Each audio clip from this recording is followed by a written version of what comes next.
The purpose of this video will be to cover some basic guidelines for the discussion forum assignments.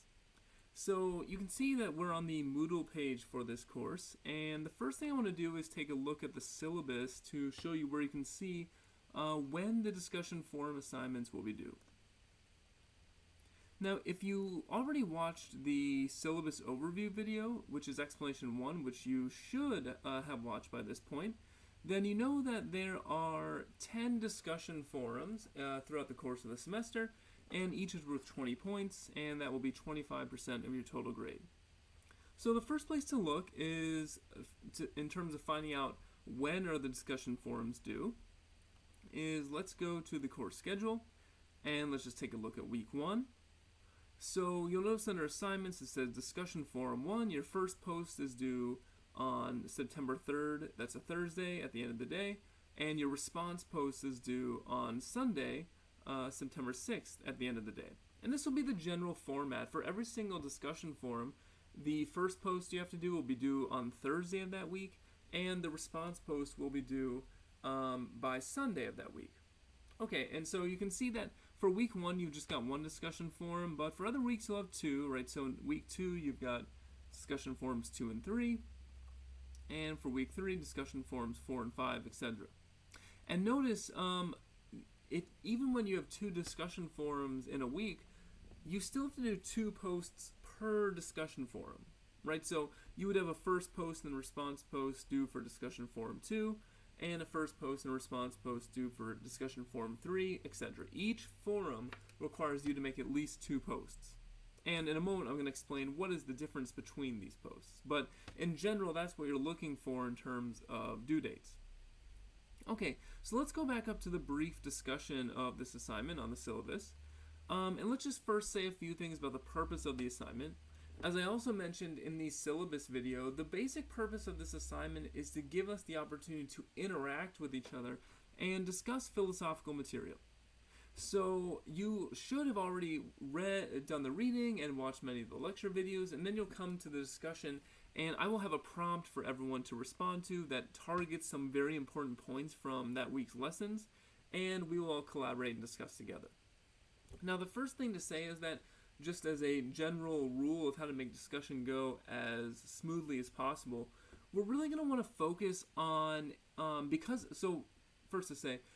this is a philosophy class, it's expected that you can have disagreement, that you can have argument, that you can engage in critique, and all that's fine and expected in a philosophy class, which really is about testing our arguments against each other. But it's very important in order to make sure that we have a healthy and productive discussion that we never make any sort of attacks personal, right? So whenever you are, if you want to disagree with someone's ideas, that's perfectly fine, and you want to point out why you have a different view, that's perfectly fine. But all critique should always, always, always be focused on the arguments and the ideas of the people that you're responding to, and never on the people themselves, right? This will be critical if we're going to have a productive and useful discussion on the forums. Okay, so let's get into the nuts and bolts a little bit. I've already suggested that there are these 2 different posts, the first post and the response post. The first post due on Thursday of each week, and the response post due on Sunday of each week. And so you might say, well, what's the difference between those? So I think the best way to see this is let's actually go look at one of the discussion forums. So here's week 1. Let's scroll down. Here's discussion forum 1. And we click on it, and here's what we see. So a couple things to say here. First, in every forum, you're going to see a thread that says Ask the Professor. And just to be clear, any posts you put in there don't actually go toward your requirements for the assignment. The purpose for that thread is just to give you an easy way, if you have content questions, to ask me, and I will respond to whatever questions you put there, but it doesn't actually go towards the assignment. The posts that go toward the assignment and the requirements are any posts you make in threads like this, like discussion forum 1, question 1. So in other, as I can show you in other forums, there will be multiple discussion questions you can choose from. But in general, for this one there's only one, but in general the posts that will count towards your requirements are the ones like this, where it says discussion forum 1, question 1, or question 2, question 3, etc. So what do we see when we open this up? So when we open up discussion forum 1, question 1, we'll see a discussion prompt. So in our very first discussion forum this week, we'll be discussing Paley's famous watchmaker argument for the existence of God as a way of getting used to philosophical argument, and that'll be the topic of our discussion. So I've posted the prompt here. So you should read through the prompt and, as directed, make a response to it. And that first response you make to this prompt is your response post. Or excuse me, the first post you make in response to this prompt is what I'm calling the first post. And there are a couple of requirements about that first post. First, it has to be on the topic that is indicated in the prompt. It also has to be at least 100 words, right? So there is a word requirement for those posts. Now you also notice, and that's the post that's due by Thursday. So by Thursday, you should have at least given some sort of response to this prompt. Okay, now what about the response post? So after Thursday, ideally, everyone in the class, and possibly myself a number of times, would have made an initial post to this prompt. So your response post is in which you respond to either the post of your classmates or myself. And here you are free to say, I agree with what you said, and here's why. Expand on what they said. You can disagree and offer a new idea, right? Anything like that is fine.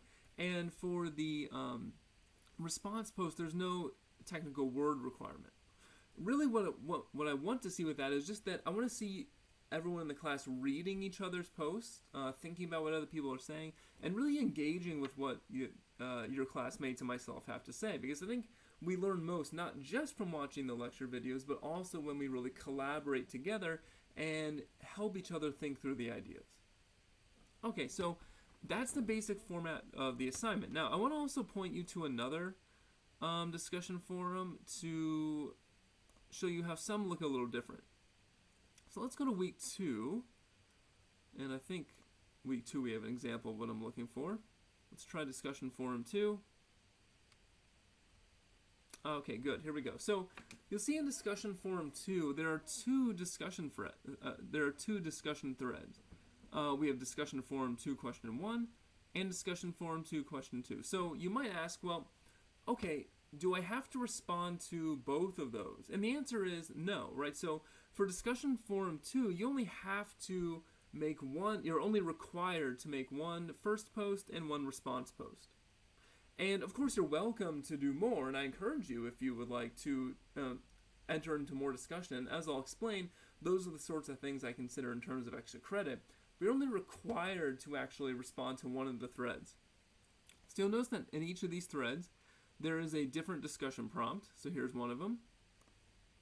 That's question 1, and then question 2 will have a different discussion prompt.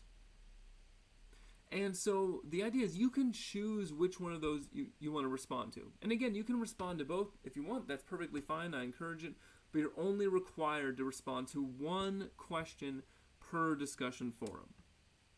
Okay, so that's the basic structure of the assignment. In terms of how you will be graded, I grade your posts both for completion and quality. So the first thing I look for is, did you have at least 2 posts? Did your first post, was it on topic, and was it at least 100 words? And so if you do that, that'll get you some of the way toward the 20 points. But in order to get full credit, I'm also going to be looking for what is the quality of your posts? Do they demonstrate critical thinking? Do they show that you've really thought about the issue? Are you connecting it with other things we've learned in the class? Are you connecting it with other parts of the reading? Does your first post show that you've done a careful reading of the assigned text? Those are all things I'm looking for. And as I mentioned earlier, in cases where someone goes above and beyond, particularly in the quality of their posts, makes really insightful and valuable contributions to the discussion, I would consider some amount of extra credit, right? So there is also an additional incentive for you to want to engage in further discussion than what's required. And in addition, as I explained in the syllabus video, at the end of the semester, when I'm thinking about bumping up borderline grades, one of the things I will take into account is how the quality and extent and the meaningful contribution that you've made to our class discussion on the discussion forums. Okay, so those are the basic guidelines for this assignment. It should hopefully be pretty straightforward, but if you have any questions about this assignment or any other, please do not hesitate to shoot me an email, and I will see you in the next video.